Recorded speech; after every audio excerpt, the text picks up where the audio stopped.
আমার পাশে তাকাই দেখি ওর হাতে খুব 7,08,000 টাকার মতো ডাকাতি করে নিয়ে যায়। আনুমানিক হচ্ছে 4:30টার দিকে আমাদের মেন ব্রাঞ্চ থেকে দুটো আনসার পাঠাইছে।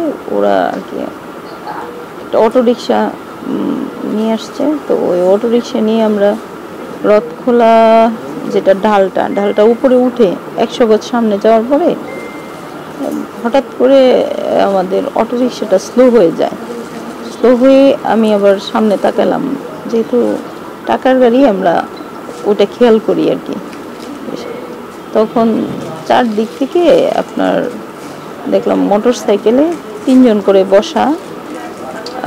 মানে আমি তাকায় দেখি এই পাশে মোটরসাইকেল, এই পাশে মোটরসাইকেল, সামনেও পিছনে। তখন বলতে বলতে ও দেখলাম আমার যে অফিসার শিমু, ও চিৎকার দিছে আপু বলে। আমার পাশে তাকাই দেখি ওর হাতে খুব এনজিওর কিস্তি প্রথমবার বিকাশ পেমেন্ট করলেই 20 টাকা ইনস্ট্যান্ট ক্যাশব্যাক। মানে আপনার চাপাতি দিয়ে একটা কোপ দিচ্ছে। কোপ দেওয়ার পরে আমি আবার ওদেরকে জড়াইয়ে ধরলাম আর কি। আবার মানে ওরা আবার আঘাত করতেছিল। তখন আমি ওরে জড়াইয়া একটু আমার পাশে নিয়ে আসি। তো খুবগুলা লাগতেছিল অটো রিক্সার আপনার রেলিংয়ের মধ্যে। তো আমি ও আবার পড়ে গেছে, অজ্ঞান হয়ে গেছে আর কি। হাতে ফিনকি দিয়ে রক্ত বের হচ্ছে। তো আমি ওকে জড়াইয়ে ধরার পরে টাকার ব্যাগটাও ওর হাতে আর আমার হাতেই ছিল। ও তো পড়েই গেছে, তখন আমার হাতে ছিল। হাতে থাকার পরে ওরে তো আমি এইভাবে জড়াই ধরছি, টাকার ব্যাগ সহ। তখন আমার এইখানে চাপাতি দিয়ে একটা কোপ দিয়েছে।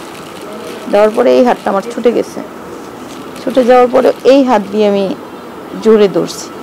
ধরার পরে এইখানে আপনার এই রিভলভার ছোট ওগুলা দিয়ে এখানে সমানে আঘাত করতেছিল। পরে এইখানে আমাকে আবার ঠেকাইছে। ঠেকানোর পরে আবার বলতেছে আপনার ম্যাডাম ব্যাগ ছেড়ে দেন, নাহলে আপনাকে গুলি করে দেব। তারপরে যখন আমার মাথায় একটা আঘাত করছে তখন আমারও সেন্সলেস অবস্থা, আমিও পড়ে গেছি এই অটোর ভিতরেই। তারপরে আমার আনসাররা নেমে এসে দৌড়াই ধরছে। তো ব্যাগ আমার হাতের থেকে যখন ওই যে বাড়ি দিয়ে মাথায় আঘাত করে নিয়ে যাচ্ছিল, তখন আবার আনসাররা টাইনে ধরছে। তারপরে এক আনসারে এইখানে আমার চোখের সামনে একটা গুলি করলো আঙুলের মধ্যে। আরেকজন যে ওটাই না ব্যাগটা নিয়ে আসছিল, নিয়ে আসার পরে আপনার ওই ব্যাগটা আবার ওরা আবার ওই আনসারের এই যে হাতের নার্ভটা কেটে ফেললো আর কি, কোপ দিয়ে পরে নিয়ে চলে গেল। নিরাপত্তাটা সবসময় হচ্ছে ব্যাংক থেকে ইনশিওর করা হয়। এখন যেহেতু আমাদের গাড়ির ড্রাইভিং একটু সমস্যা, ড্রাইভারের রিসেন্ট হচ্ছে তারও জব হয়েছে, রিটায়ারমেন্টে গেছে, তো এই নিউ প্রসেসটা একটু লেন্দি। তো সেক্ষেত্রে একটু টাইম লাগতে পারে। গাফিলতি বলবো না, তবে আরেকটু কনসার্ন হওয়া উচিত ছিল ব্যাংকের, এটাই বলবো আর কি।